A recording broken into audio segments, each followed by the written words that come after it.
C'est une joie pour moi de vous revoir. Je vous transmets les salutations de Madeleine. Elle exerce l'hospitalité à la maison. Et puis, bien sûr, les bonnes salutations fraternelles de vos frères et sœurs de la Riviera. Le titre de mon partage est le suivant, la croix incontournable. Sur le mont du Calvaire, il était une croix où Jésus souffrit tant de douleurs. Oui, c'est là qu'il mourut, sur cet infâme bois, pour sauver le plus vil des pécheurs. Cette croix me sera toujours chère. Elle est gloire et victoire pour moi, et par elle, oui par elle, en la maison du Père, la couronne est offerte à ma foi. M'appuyant avec foi sur la croix de Jésus, son opprobre, je veux le porter jusqu'au jour bienheureux où, parmi les élus, dans le ciel, je pourrai l'exalter. Ces paroles expriment une réalité spirituelle bénie, semblable à la confession de foi qu'Ésaïe 53 représente pour moi et qui m'accompagne depuis le jour de mon baptême en juillet 1962. C'est à cette occasion que j'ai entendu ce chant pour la première fois, et mon cœur et mon âme ont été et sont toujours émus et touchés par le message de ce chant. Je mentionne maintenant deux textes en relation avec l'incarnation de notre cher Sauveur et Seigneur, et je vous prie simplement de l'écouter. Lors de son entrée dans ce monde, Christ a dit, et nous ne savons pas à quel moment il l'a exprimé à son Père, je reviens au texte, « Tu n'as voulu ni sacrifice, ni offrande, mais tu as préparé pour moi un corps. Tu n'as pas pris plaisir ni aux holocaustes, ni aux sacrifices pour le péché. Alors j'ai dit, me voici, je viens pour faire ta volonté et accomplir ce qui est écrit à mon sujet dans le rouleau du livre, car c'est bien de moi qu'il s'agit dans l'Écriture. » Hébreux 10. Voici le deuxième texte qui souligne que la Trinité, soit Père, Fils et Saint-Esprit, est à l'œuvre, et là je cite Hébreux 9, 14, « Poussé par l'Esprit éternel, Christ s'est offert lui-même à Dieu comme une victime sans défaut et sans tache. » L'apôtre Jean nous décrit sobrement l'épisode du Calvaire dans son évangile. Je cite Jean 19, « Jésus, portant sa croix, sortit de la ville pour aller vers l'endroit appelé le crâne, qui se dit en hébreu Golgotha. C'est là qu'ils le crucifièrent, et avec lui deux autres, un de chaque côté et Jésus au milieu. » À l'époque romaine, écrit Tozer, celui qui portait sa croix et s'engageait sur le chemin qui menait à son exécution n'en revenait jamais. Il ne s'attendait pas à une réorientation de sa vie, ni à un sursis. Il savait que sa vie prenait fin à la croix. La croix ne cherchait pas à rester en bons termes avec ses victimes. Elle frappait cruellement et durement. Quand elle avait achevé son œuvre, l'homme avait cessé d'exister. La race d'Adam se trouve sous la sentence capitale. Dieu ne peut approuver aucun des fruits du péché. En venant à Christ, nous n'élevons pas notre ancienne vie à un niveau plus élevé. Nous l'abandonnons à la croix. Dieu sauve l'individu en le supprimant, puis en le ressuscitant pour une vie nouvelle. Fin de citation de Tozer. Alors, en relation avec la croix de Christ, nous ne parlons ni n'entendons souvent parler de la souffrance de Dieu. Nous devons reconnaître que le Père et le Fils souffrent, quoique différemment, du choix qu'ils ont fait de se livrer. Le Fils souffre de mourir et le Père souffre de la mort de son Fils. La douleur du Père est ainsi du même poids que la mort de son Fils. À la perte du Père par le Fils correspond la perte du Fils par le Père.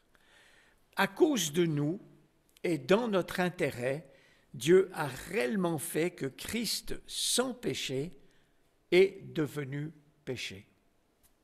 Le Dieu qui a refusé de nous tenir compte de nos péchés en a tenu compte à Christ.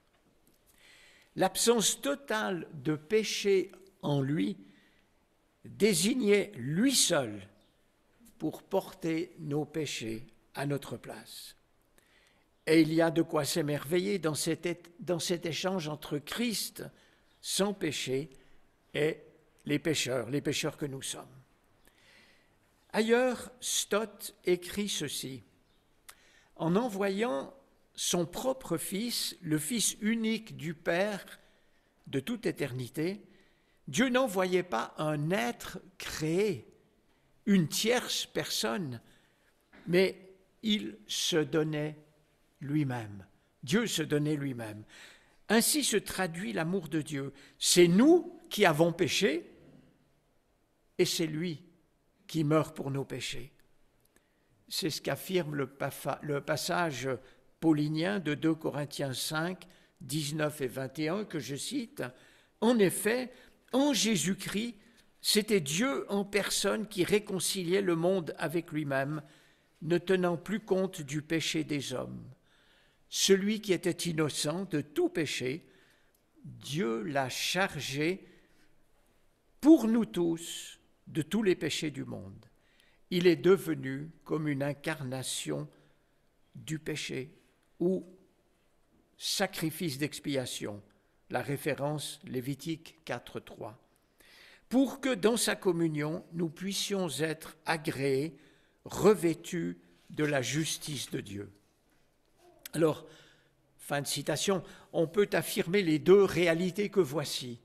Dieu souffre et se donne dans un autre lui-même, et Christ est mort pour nous parce que Dieu nous aime.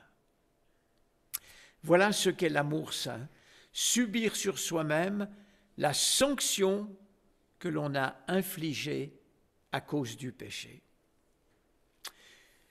Nous sommes totalement incapables de nous faire une idée de l'angoisse, de l'effroi et de la souffrance de celui qui, étant sans péché, a dû être fait péché, et qui, étant immortel, a néanmoins dû mourir.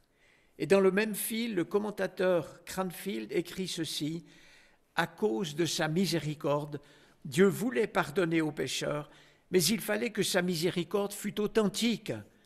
Aussi voulait-il leur pardonner en étant juste, c'est-à-dire en n'excusant pas leurs péchés.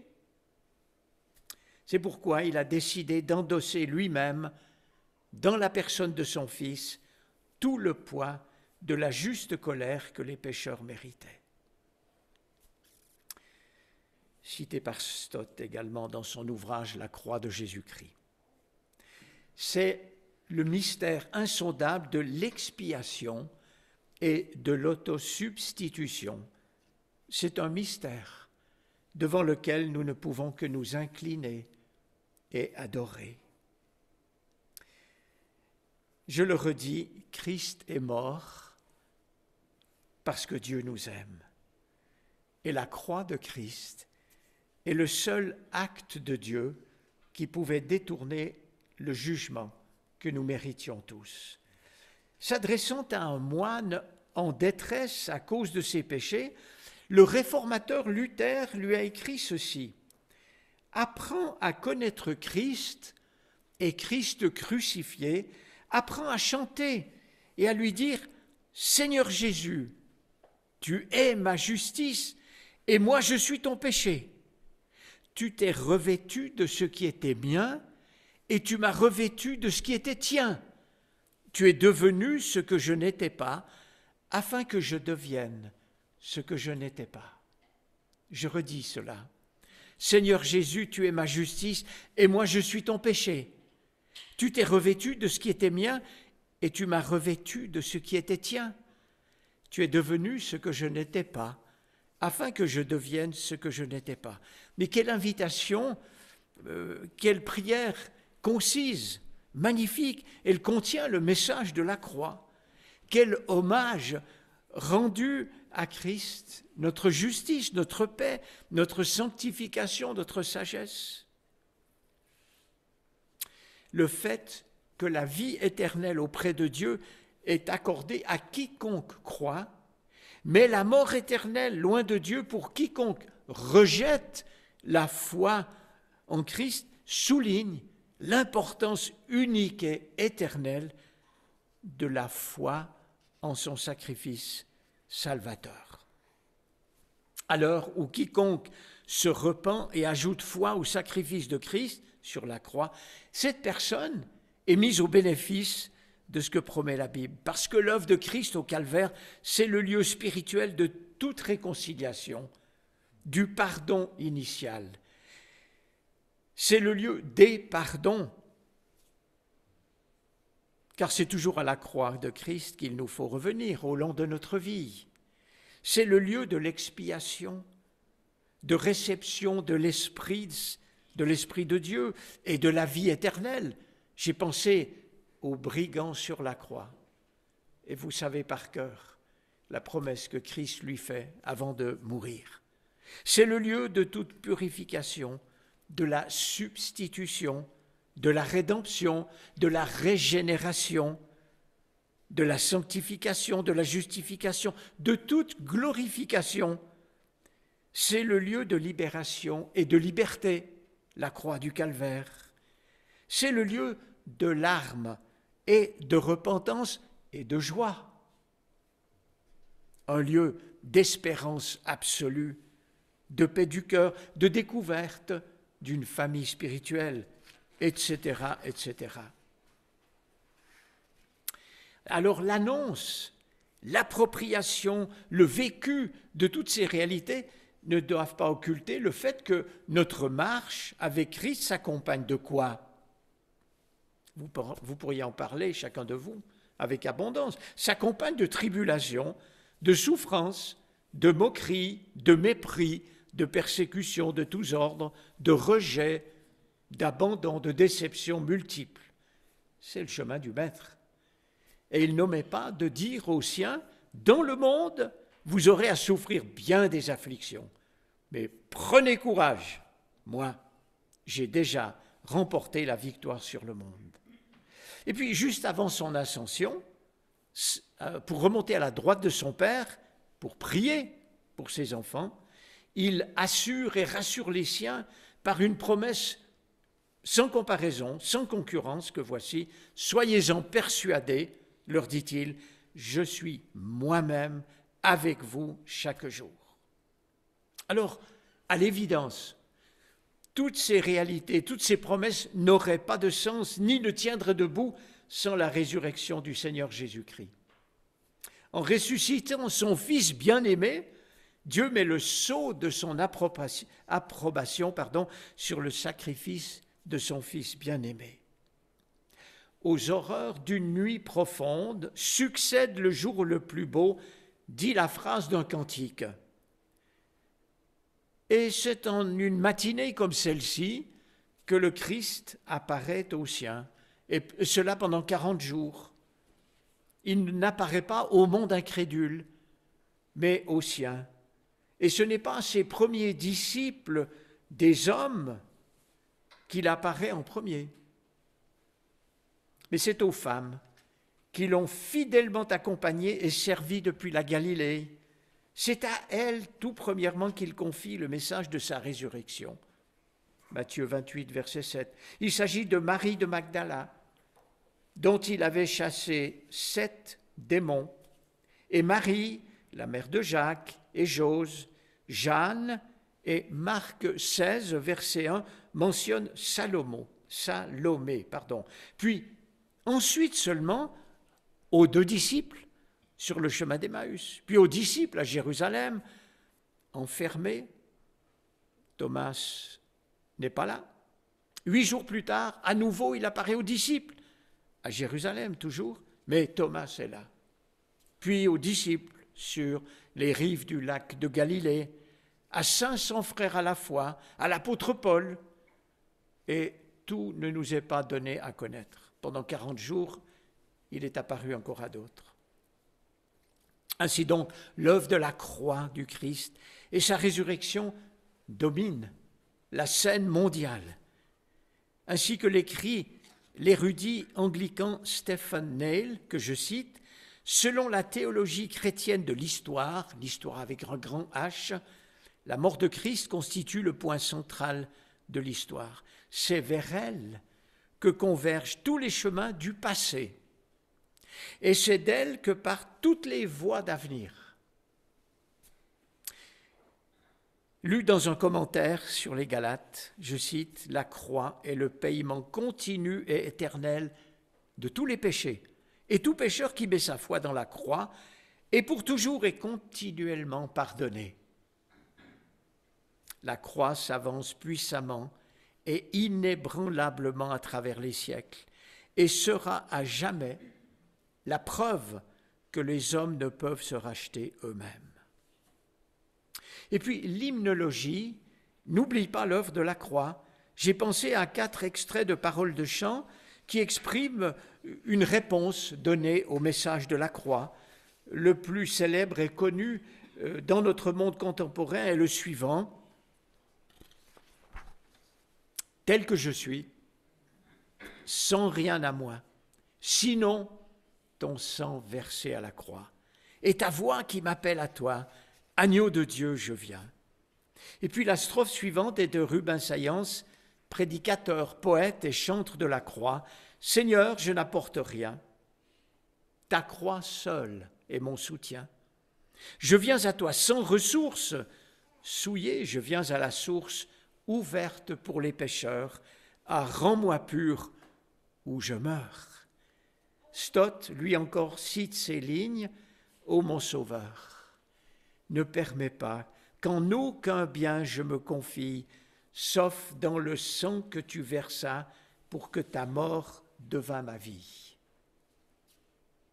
Et puis une autre strophe qui a disparu de beaucoup de recueils de chants actuels, mais ces paroles-là ne vieillissent pas. « Rien, ô Jésus, rien que ta grâce, rien que ton sang précieux qui seul mes péchés efface, ne me rend saint, juste, heureux, ne me dit autre chose, sinon qu'il est mon sauveur, l'auteur, la source et la cause de mon éternel bonheur. »